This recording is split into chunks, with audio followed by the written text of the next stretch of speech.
Mana shunda Allohning buyuk musibatlari kelgan vaqtida Allah yo'lida kelgan musibatga men sabr qila olmayman deb dast turib ketgan onalar, ayollar bugun kunimizdagi Hazrat Safiyalardir.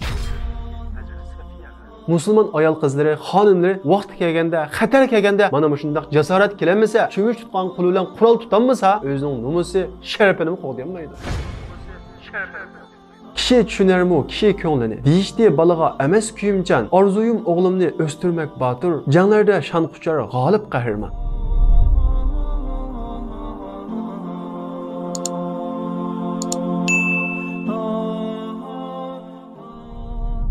Biz bugün Batur sahaba Peygamberimiz Muhammed Aleyhisselam'ın havarisi, yani Allah'ın yardımcısı Zübeyir ibn Avvam'ın anısı, yani terbiyecisi, şundakla korkmaz, cesaretlik sahaba Hamza ibn Abdülmuttalib'nin acısı, Peygamberimiz Muhammed Aleyhisselam'ın hammisi, tunç olup öz kuluyla kafir öldürgen Batur ayol sahaba Safiye binti Abdülmuttalib bilen tanışıp çıkarız. İmam Hasanul Banna aytgandek, cemiyetinin yerimini ayollar teşkil kılıdı. Kalan yerimini ayollar terbiyeleydi. Bir er qancha yaramlık bolsa bir kişilik yaramlık buludu, ama bir ayol yaramlık bolsa nurg'ulg'an yaramlık avlodlarni tarbiyalab chiqadi. Demak, yaramlık ayol yaramlık erlarni tarbiyalab chiqadigan bir maktab. Biz bugun turishmoqchi bo'lgan Hazrat Safiya ana shundaq yaramlık avlod tarbiyalagan ona. Shundaqla yaramlık kelin tarbiyalagan qiyin ana. Safiya Peygamberimiz Muhammed Aleyhisselam'ның dadisining ochisi bo'lib, Peygamberimiz Muhammed Aleyhisselam'ның hammasi edi. Shundaqla Hazrat Hamzaning ochisi edi. Uningda ayollarda kam tepildigan jasorat, qo'rqmaslik bor edi. Shuning uchun erlarni uningdan tatatdi va uni cho'ng bilatdi, hurmatlaydi. Shundaqla Hazrat Safiya shu davrda ko'z ko'ringan shoirlarning birisi edi. Safiyaning yo'ldoshi Avvam ibn Huwaylid Peygamberimiz Muhammed Aleyhisselam'ның ayoli Hazrat Hadichaning bir tuqquni edi. Ya'ni Peygamberimiz Muhammed Aleyhisselam hem dada tarafdan hem ayoli tarafidan Hazrat Safiya bilan nayt mustahkam beg'i bor edi. Hazrat Safiyaning yo'ldoshi Avvam ibn Huwaylid burunli vafot topgan bo'lib, u o'g'li Zubayr ibn Avvam bilan yolg'iz qoladi. Hazrat Safiya garchi yo'ldoshidan burunli ayrilib qolgan bo'lsa-mu, lekin o'g'li Zubayr ibn Avvamni nayt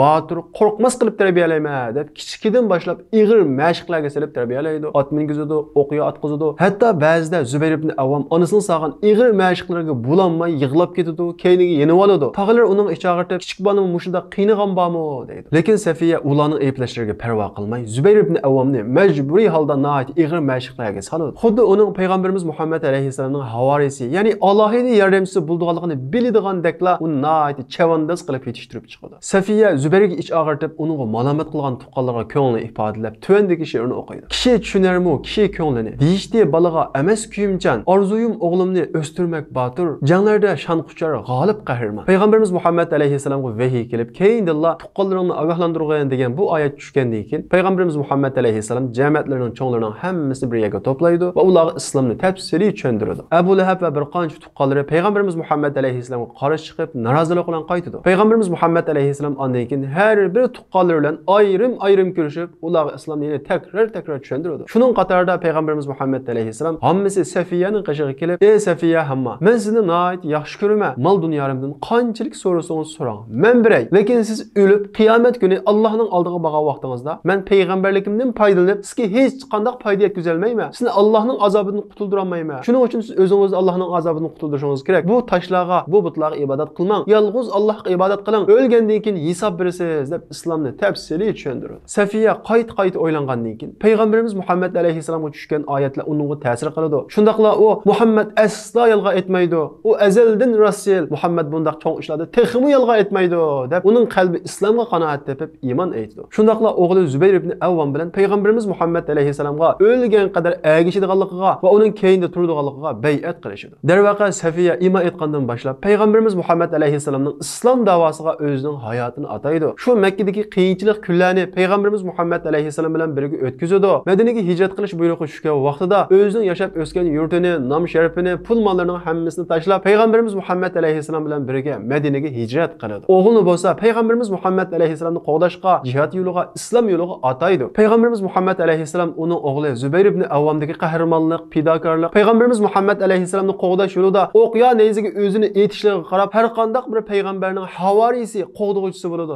Mening havariyim, mening qo'g'duvchim Zubayr ibn Avvam deydi. Ya'ni Peygamberimiz Muhammed Aleyhisselam bu alohida qo'g'dug'uchim degan so'zni faqat Zubayr ibn Avvomga ishlatgan edi. Chunki Safiya xuddi Zubayr ibn Avvomning payg'ambarimiz Muhammad alayhisalomning qo'g'dug'uchisi bo'lib, uni qo'llaydiganligini bildigandek nihoyat qahramon, botir qilib tarbiyalagan edi. U Makkadagi otni chulurni tutmasdan minalaydigan, shundaqla ot ustida ikki qilich bilan tang urush qila oladigan ikki kishining biri edi. Zubayr ibn Avvom ana shundaq fidokorligi, ana shundaq botirligini islom yo'liga ataydi. Rasululloh qatnashgan jihatlarning hammasiga qatnashadi. Safiya bo'lsa, o'g'lim Rasulullohni qo'g'dayotdi, o'g'lim Alloh yo'lida jihad qilyotdi deb qarab o'ltirmasdan, o'zim Rasululloh bilan birga nurg'ulg'an janglarga chiqadi. Masalan, Hazrat Safiya Uhud urushiga ayollar guruhida birga chiqadi. Ya'ni suv va yerdalarni davolash ishiga yordamlash uchun Uhud urushiga birga chiqadi. Ammo uning jismi ayollar guruhida bo'lsa-mu, butun diqqati, butun zehni erlarda edi. Ya'ni mujohidlar deydi. Urush maydonida edi. Urush maydoni qandoq bo'lib ketgandi? Rasulullohga, sahobalarga bir ish bo'lganmidi deb butun xiyoli shu yerda edi. Uhud urushida dastlabda musulmonlar g'alabalikni egallaydi. Ammo vaqt o'tgandan keyin tog'ning tepasidagi o'qiyotchilar ham dushmanlar chekindi, hamda tushib g'animat yig'sak bo'ladi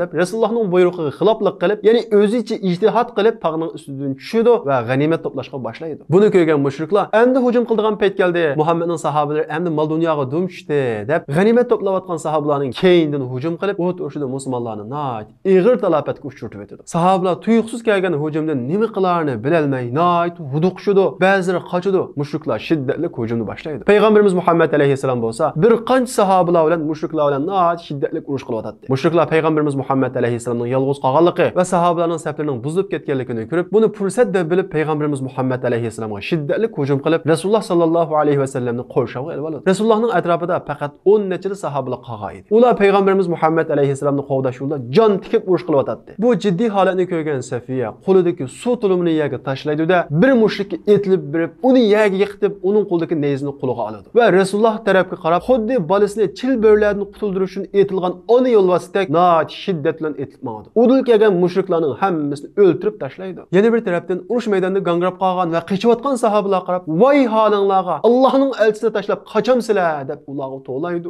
vaqiraydi. Udul kelgan mushriklarni o'ltirib maqdi. Safiyaning bu shiddatli urush maydonidagi qo'lida neyzi ko'targan, udul kelgan mushriklarni o'ltirib olg'i ilgirgan bu qiyofati misli topilmaydigan ajoyib qahramon bir ayolning simosini aks ettiradi. Chunki Safiya bu vaqtda 62 yoshda edi. Uning bu qiyofati sahobalarning qaytadan jasorat kelishiga sabab bo'ladi. Sahobalar qaytadan jonlanadi, qaytadan olqirab ilgirlashga boshlaydi. Bu urushda Hazrat Safiya va boshqa sahobalar shunchalik qahramonlik ko'rsatgan bo'lsa-mu, lekin o'qiyotchi sahobalarning xatolashi, o'z oldiga ijtihod qilishi, Rasulullohning buyrug'iga shaksiz itoat qilmasligi sababli musulmonlar nihoyat ig'ir talafotga uchraydi. Va bu urushda Allohning yo'lchisi payg'ambarimiz Muhammad alayhisalomning eng suyumli tog'isi Hazrat Hamza shahid qilindi. Shahid qilibli bo'ldi qilmasdan mushriklar Hazrat Hamzaning ko'zini uyib oladi va uning qursuqini yerib, yuragini sug'urib oladi. Chunki Hazrat Hamza mushriklarning ko'ziga qadalgan mex edi. Hazrat Hamzaning o'ldirilganlik xabari ochisi Safiyaning qo'liga yetib keladi. Safiya inisi Hamzaning jasadini ko'rish uchun uning qashig'iga mangdi. Payg'ambarimiz Muhammad alayhisalom Safiyaning kelayotganligini ko'rib, o'g'li Zubayr ibn Avvomga "Onangni to'sib ol. Hamzani bu holat ko'rmisin" deydi. Zubayr ibn Avvom onasining oldiga berib, "Ona bo'ldi, kamang. Siz ko'mang" deydi. Safiya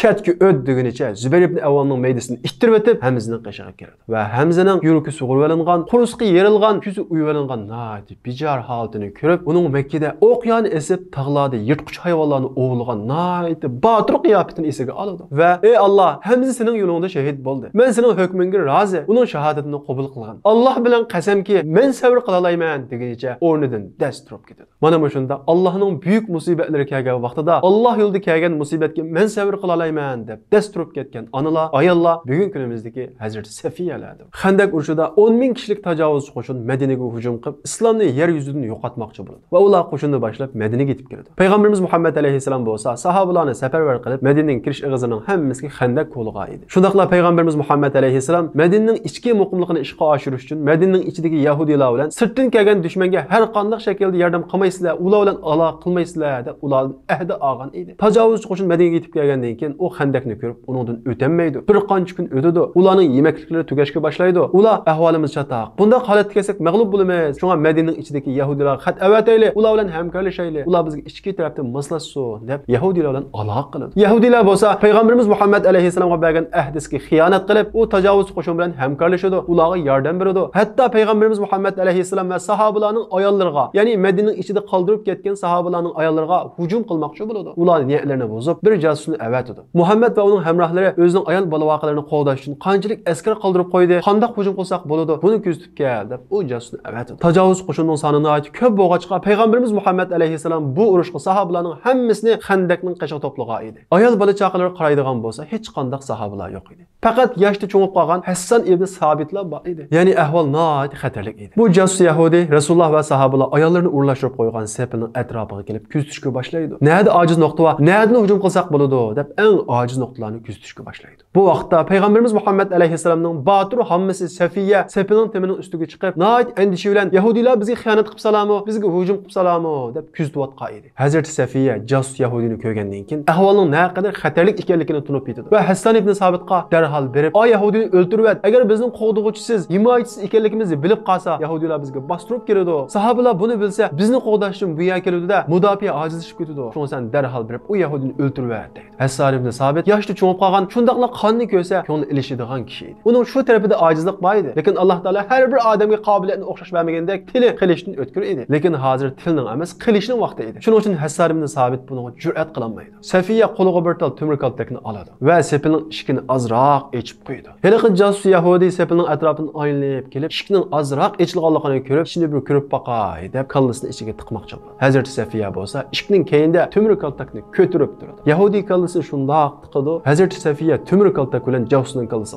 qattiq bir urdi. Jasus Yahudi yerga yiqilib tushdi. Hazrat Safiya keyindilab bir qanchini urib o'tdi. Jasus Yahudi hushidan ketdi. Safiya yendan xanjarni chiqarib, uning bo'ynini uzudida sepining ustiga chiqib, bu jasus Yahudining kallasini sepining sirtiga tashlaydi. Jasus Yahudining xabarini elish uchun kelgan Yahudilar u jasus Yahudining kallasini ko'rib, Muhammad bola chaqalarini panosiz qo'ymabdi, himoyachisiz qo'ymabdi. Bizning odamimizning kallasini uzib o'tgudek botir hamrohlarini qoldirib qo'yib ketibdi deb hujum qilish niyatidan voz kechdi. Hazrat Safiyaning mana shu botirlik bilan ayol sahobalarning hammasi bu xatardan qutulib qoladi. Bu vaqtda Hazrat Safiyaning yoshi 65 yoshda edi. Musulmon ayol qizlari, xonimlari vaqti kelganda, xatar kelganda mana shunday jasorat kelamasa, cho'mich tutgan qo'li bilan qurol tutanmasa, o'zining nomusi, sharafini qo'g'dayolmaydi. Nomus uchun, sharaf uchun qo'liga nima chiqsa elib, o'zining nomusini qo'g'digan va sharafini qo'g'digan, hatto shu yo'lda shahid bo'lgan ayollar bugun kunimizdagi safiyalardir. Biz o'zimizni Allohga ishondik, Allohdan qo'rqdik dedik. Amaliyotda biz Allohdan qo'rqmadik, dushmandan qo'rqdik. Shunga xonim qizlarimiz bolalaringlarni qonni ko'z ko'ngli ilishadigan atalmış ilmiy qilib tarbiyalang. Ilmiy qilib tarbiyalanglar, lekin vaqt kelsa iymoni uchun, iffati uchun, nomusi uchun qo'liga qilich olalaydigan, qo'liga nima kelsa shuni elib o'zining nomusini, ippini qo'day oladigan bugun kunning safiyalar qilib tarbiyalang. Agar undaq jasorat so'ndirmasak, bolalarimizni tuxu kabi tarbiyalasak, bo'larga yem bo'ladi. Chunki bugungi dunyo bo'lar bilan to'lgan. Alloh taolo xonim qizlarimizga, hemşilerimizga Hazreti Safiyaga o'xshash bolalarni botir qilib tarbiyalaydigan bu ruhni, bu jasoratni ato qilsin. Iymoni, iffati, nomusi, sharafi xavfga duch kelgan vaqtida bulunda yig'lab o'tiradigan emas, qo'liga nima kelsa elib u kofirga qarshi chiqalaydigan bu ruhni ato qilsin. Hazreti Safiya hayotini mana shunday jasorat, qo'rqmaslik bilan o'tkazib 73 yoshida Hazreti Umarning davrida vafot topdi. Alloh taolo bugun kunimizdagi o'zining iymoni, iffati, sharafi uchun jon bergan, shundaqla u yo'lda shahid bo'lgan va u yo'lda har xil musibatlarga duch kelgan ayollarimizga, hemşirelerimizga rahmat qilsin. Sahabiler izledin, çaknigan izzat nuri, ötken sıkın idin, hak İslam'ın tülhuli. Baş egmez kafirha, şiddet bilen akseli, Hemze Halit Musettek, şir yücek oğlanları.